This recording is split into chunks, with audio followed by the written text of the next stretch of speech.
नमस्कार, जोहार। मैं याचना जायसवाल, आप देख रहे हैं न्यूज झारखंड। चलिए जानते हैं सुबह से लेकर शाम तक की झारखंड की तमाम बड़ी खबरों को। आदिवासी नेता सह पड़हा राजा की हत्या से आक्रोश, खूंटी बंद का व्यापक असर, व्यापारिक संगठनों ने भी दिया साथ।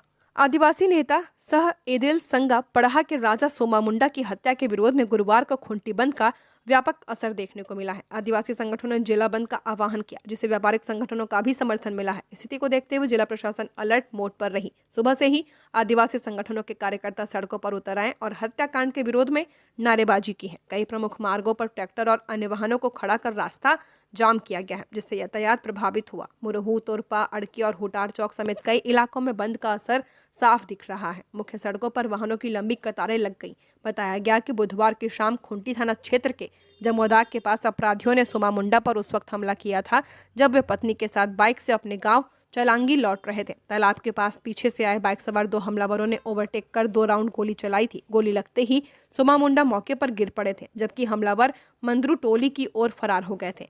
डीएसपी वरुण रजक के अनुसार मामले की जांच के लिए विशेष टीम गठित की गई है और अपराधियों की गिरफ्तारी के लिए लगातार छापेमारी चल रही है। घटना की निंदा करते हुए पूर्व सीएम चंपई सोरेन, भाजपा प्रदेश अध्यक्ष बाबूलाल मरांडी, पूर्व सीएम अर्जुन मुंडा, कांग्रेस सांसद कालीचरण मुंडा और तोरपा विधायक सुदीप गुड़िया ने कानून व्यवस्था पर सवाल उठाए और जल्द गिरफ्तारी की मांग की है। गौरतलब है कि सोमा मुंडा झारखंड पार्टी के जुझारू नेता, शिक्षाविद और आदिवासी समन्वय समिति खूंटी जिला के संयोजक थे। उनकी हत्या से आदिवासी समाज में भारी आक्रोश है।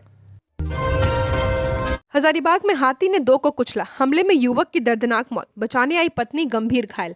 राज्य में लगातार हाथियों का कहर जारी है। इसी बीच हजारीबाग के मुफस्सिल थाना क्षेत्र अंतर्गत चुटियारो गांव में बुधवार देर रात करीब 11 बजे जंगली हाथी के हमले में एक व्यक्ति की दर्दनाक मौत हो गई है, जबकि उसकी पत्नी गंभीर घायल है। घटना से पूरे गांव में दहशत का माहौल है। प्राप्त जानकारी के अनुसार झुंड में बिछड़ा एक जंगली हाथी कई दिनों से इलाके में घूम रहा था। बुधवार रात अचानक हाथी चुटियारो गांव में घुस आया। इसी दौरान घर के बाहर मौजूद एक व्यक्ति हाथी की चपेट में आ गया है। हाथी ने उसे कुचल दिया, जिससे मौके पर उसकी मौत हो गई। पति को बचाने की कोशिश में उसकी पत्नी भी हाथी के हमले में गंभीर घायल हो गई है। घटना की सूचना मिलते ही ग्रामीण मौके पर पहुंचे और घायल महिला को तत्काल इलाज के लिए शेख भिखारी मेडिकल कॉलेज अस्पताल हजारीबाग में भर्ती कराया गया है, जहां उसका इलाज जारी है। महिला की स्थिति गंभीर बताई जा रही है।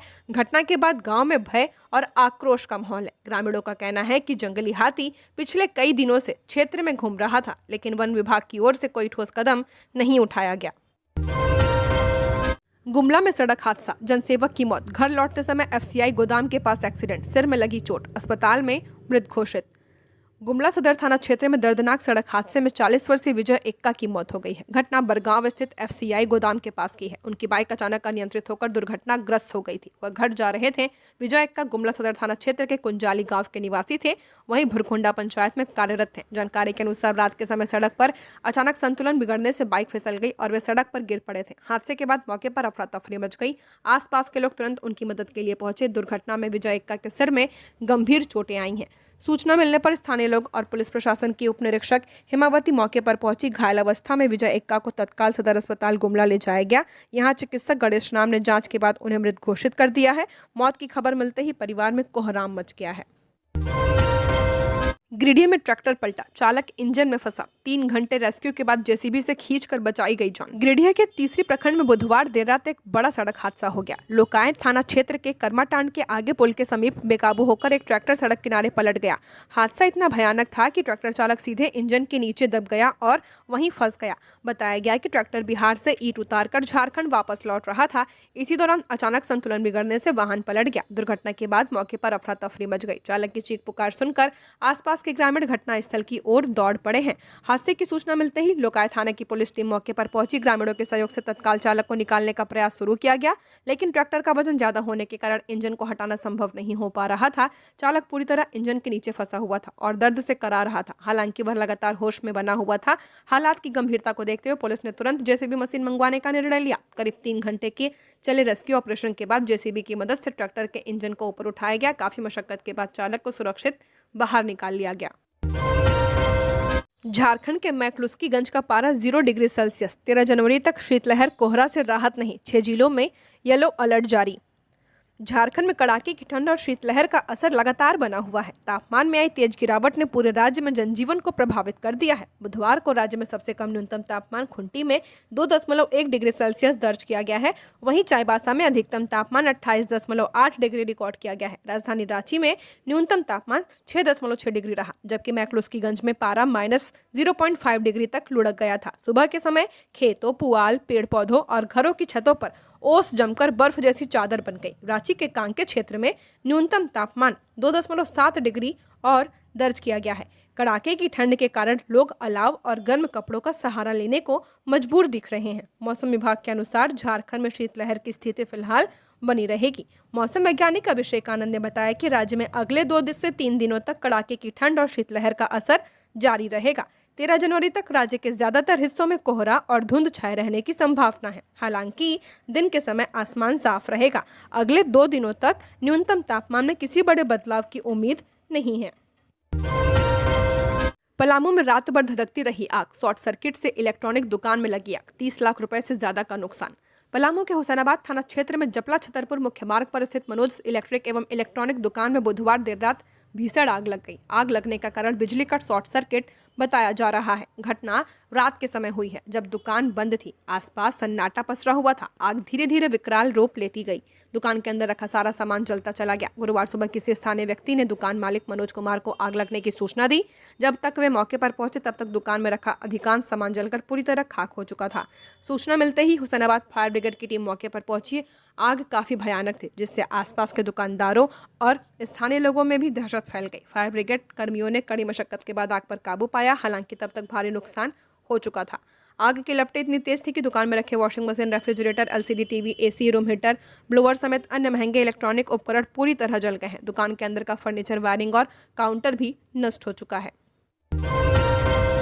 न्यायिक प्रक्रिया पर टिप्पणी करने वाले प्रमोद सिंह के खिलाफ झारखंड हाईकोर्ट ने शुरू की आपराधिक अवमानना की कार्रवाई।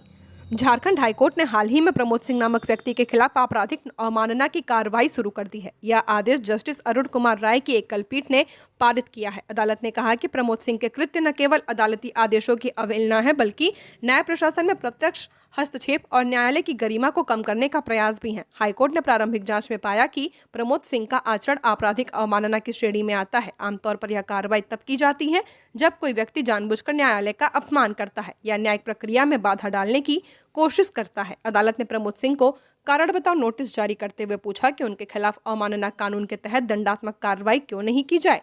जानकारी के अनुसार रामगढ़ के रहने वाले प्रमोद सिंह पिछले कुछ दिनों से सोशल मीडिया प्लेटफॉर्म पर वीडियो बनाकर न्यायिक प्रक्रिया पर कठोर टिप्पणी कर रहे थे। इनके वीडियो में अदालतों और न्यायिक प्रक्रिया पर आपत्तिजनक बातें कही गई थी। इस पर सोशल मीडिया उपयोगकर्ताओं के बीच भी आलोचना हुई।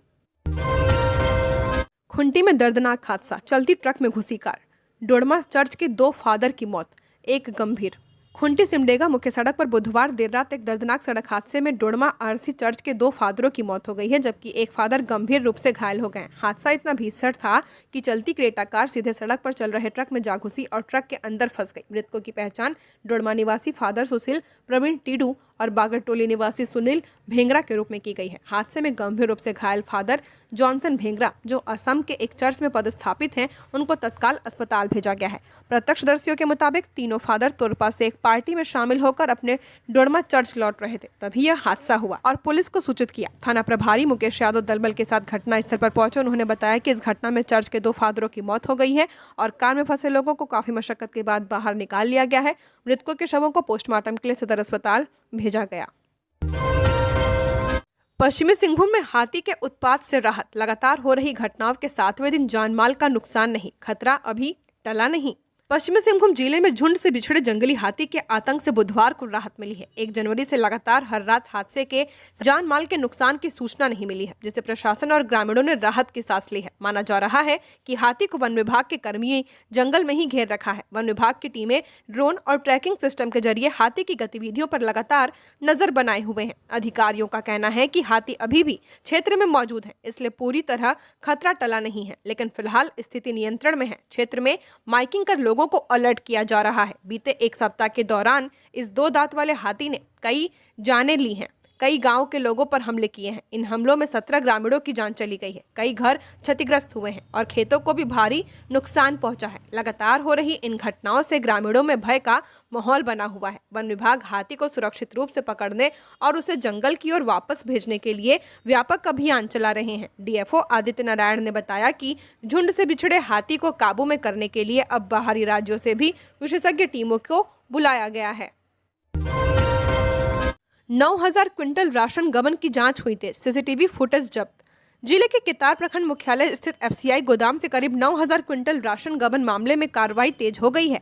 इस राशन गबन मामले में तकनीकी जांच दल ने गोदाम की गहन जांच की है। वहीं जांच टीम ने गोदाम में लगे सीसीटीवी फुटेज जांच करने के लिए डीवीआर और सीसीटीवी कैमरे को जब्त कर लिया है। इसके अलावा राइस मिल से गोदाम तक आने वाले रास्ते के सीसीटीवी फुटेज की भी जांच तकनीकी टीम कर रही है, ताकि यह पता लगाया जा सके कि राइस मिल से राशन लदे ट्रक गोदाम तक आया या नहीं।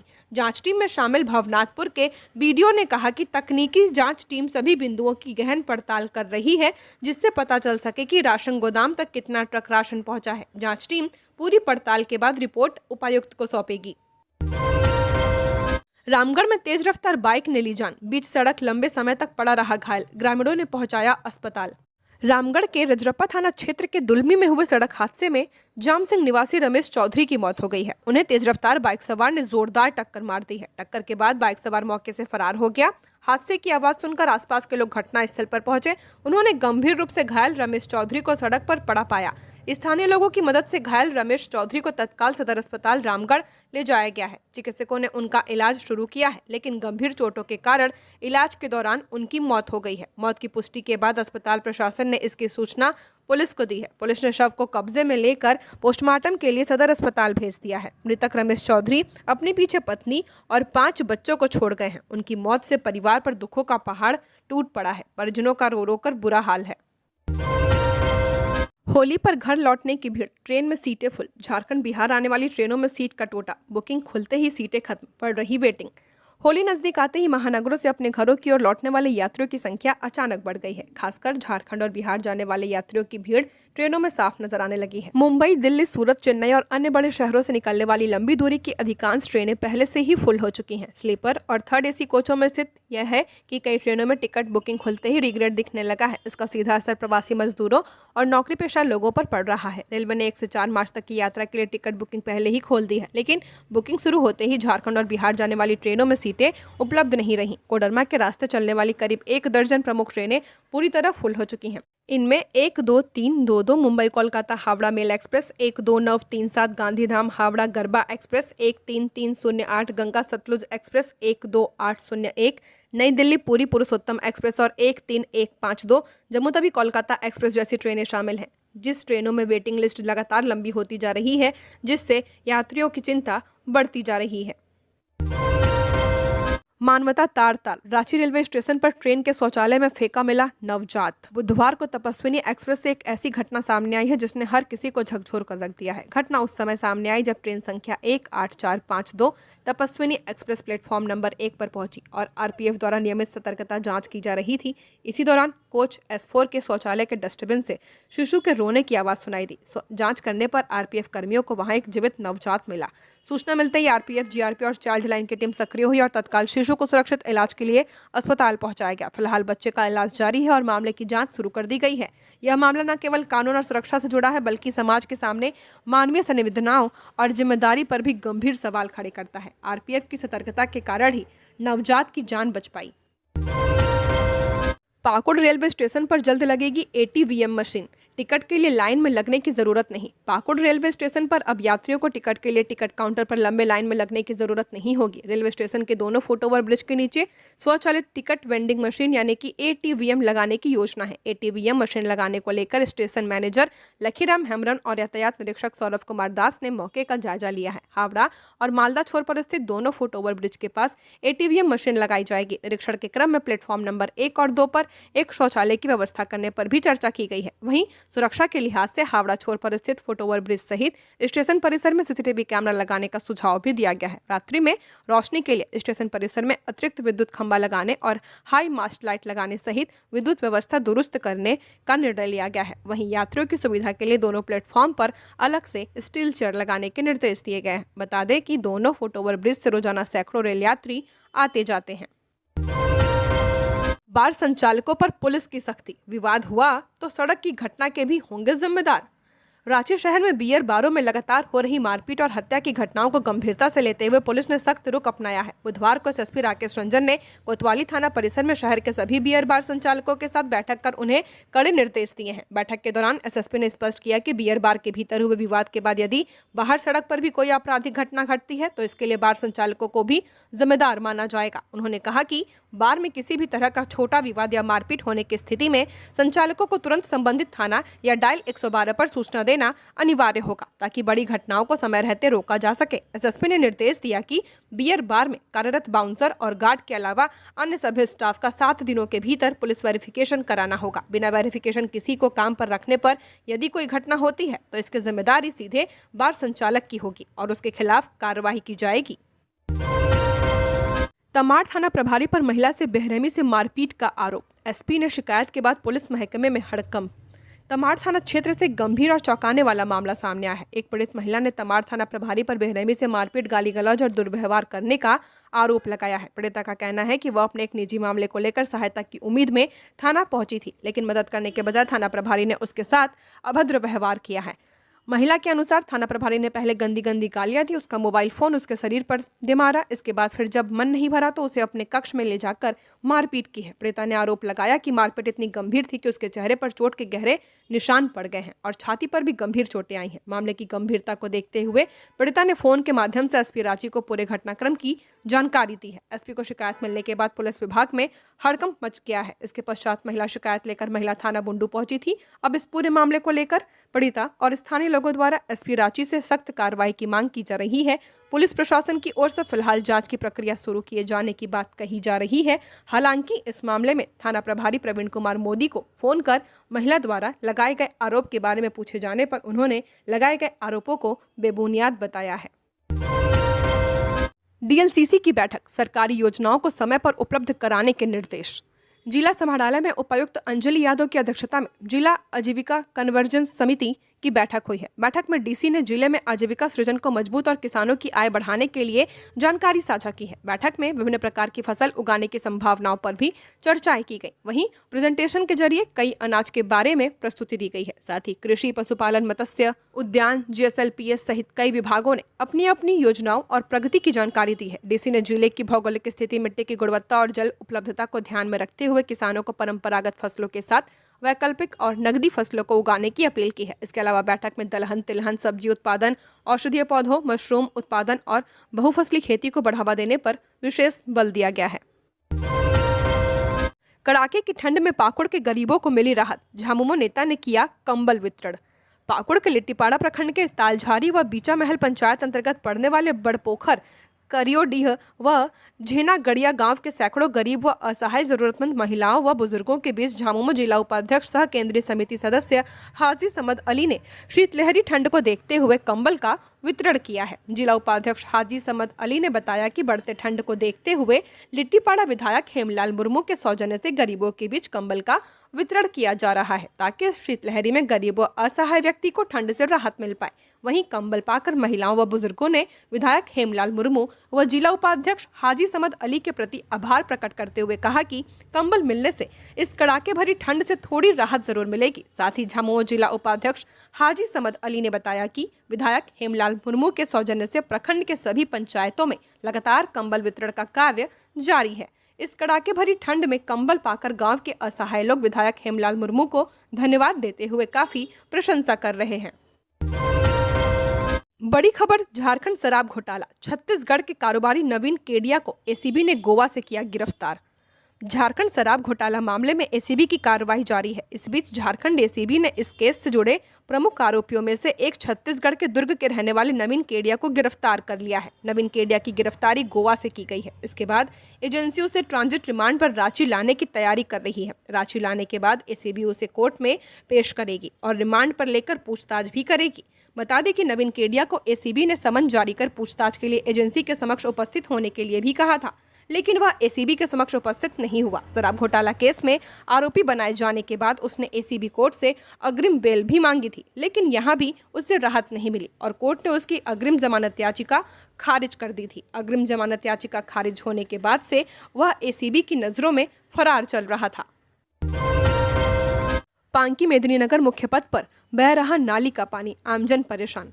नगर निगम क्षेत्र अंतर्गत वार्ड संख्या 6 में चरकी भट्टा के सामने से निकलने वाली नालियों का गंदा पानी खुलेआम पांकी मेदिनीनगर मुख्य पथ पर बह रहा है, जिससे स्थानीय लोगों और राहगीरों को परेशानियों का सामना करना पड़ रहा। बता दें कि मोहल्ले से निकलने वाली नालियों का पानी पहले एक गड्ढे में जमा होता है और फिर बहते हुए सीधे पांकी मेदिनीनगर मुख्य सड़क पर फैल जाता है। नाली का पानी बहने से दुर्गंध फैल रही है, जिससे आसपास के लोगों का रहना मुश्किल हो गया है। वहीं सड़क से गुजरने वाले वाहन चालकों और राहगीरों पर गंदे पानी के छींटे भी पड़ रहे हैं, जिससे लोगों में खासा नाराजगी देखने को मिल रही है। बताया जाता है कि इस स्थान पर कुछ समय पहले सड़क पर पानी जमा रहने के कारण बड़ा गड्ढा बन गया था, जिसकी मरम्मत कराई गई थी। हालांकि नाली का पानी दोबारा सड़क पर बहने लगा है।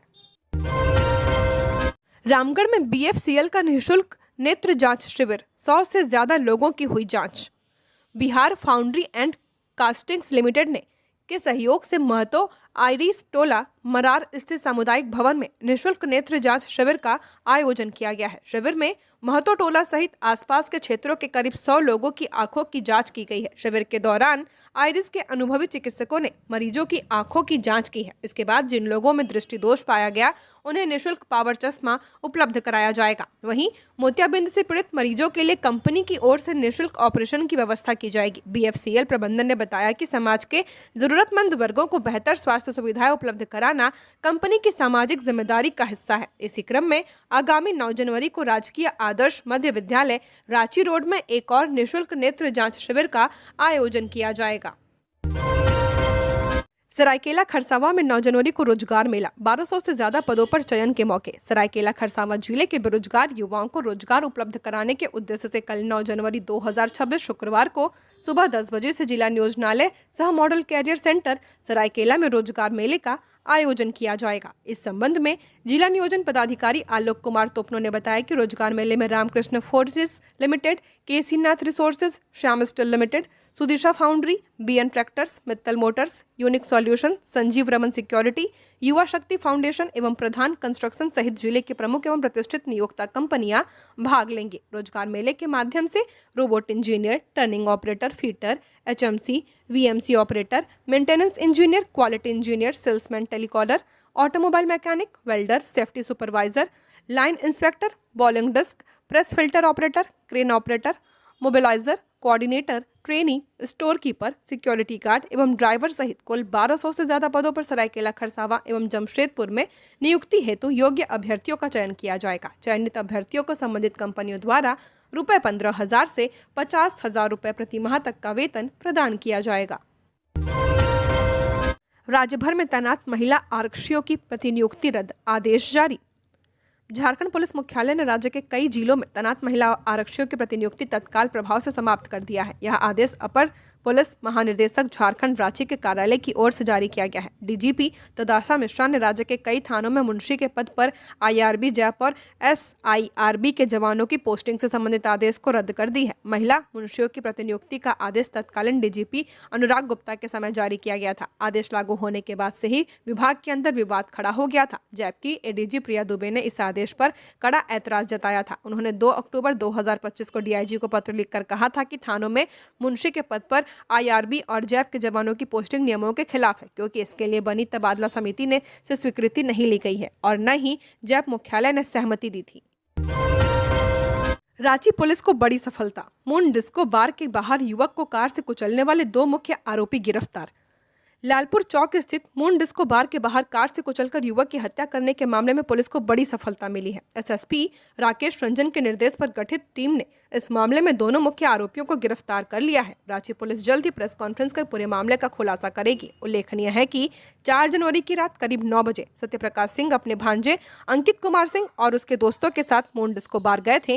रात करीब 12 बजे जब वे बार से बाहर निकले तभी दूसरे समूह के लोगों ने आपत्तिजनक टिप्पणी करते हुए गाली गलौज शुरू कर दी थी। विरोध करने पर विवाद बढ़ गया और दोनों पक्षों में मारपीट भी हो गई। इसी दौरान सड़क पर खड़ी सफेद कार से अंकित और उसके दोस्तों को धक्का मारा गया, जिससे अंकित गंभीर घायल हो गया, जबकि उसका साथी आकाश कुमार भी जख्मी हो गया। इसके बाद आरोपियों ने दोबारा कार चढ़ाकर अंकित को कुचल दिया और मौके से फरार हो गए थे।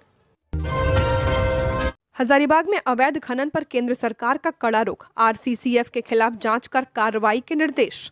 हजारीबाग जिले में 156 हेक्टेयर क्षेत्र में हुए अवैध खनन की सीआईडी जांच में पुष्टि होने के बावजूद वन विभाग द्वारा अब तक कोई ठोस कार्रवाई नहीं किए जाने पर केंद्र सरकार ने कड़ा रुख अपना लिया है। केंद्रीय पर्यावरण, वन एवं जलवायु परिवर्तन मंत्रालय ने झारखंड सरकार को रिमाइंडर भेजकर हजारीबाग के क्षेत्रीय मुख्य वन संरक्षक के खिलाफ लगे गंभीर भ्रष्टाचार के आरोपों की जांच पर उचित कार्रवाई सुनिश्चित करने का निर्देश दिया है। मंत्रालय ने यह कदम एक सार्वजनिक शिकायत के बाद उठाया है, जो CPGRAM पोर्टल पर दर्ज की गई थी। हजारीबाग के रहने वाले शनिकांत ने शिकायत में आरोप लगाया था कि अवैध खनन की पुष्टि होने के बावजूद वन विभाग और सरकार ने कोई ठोस कदम नहीं उठाया है। शिकायत में संबंधित अधिकारी को उच्च स्तर का संरक्षण प्राप्त होने का भी दावा किया गया है।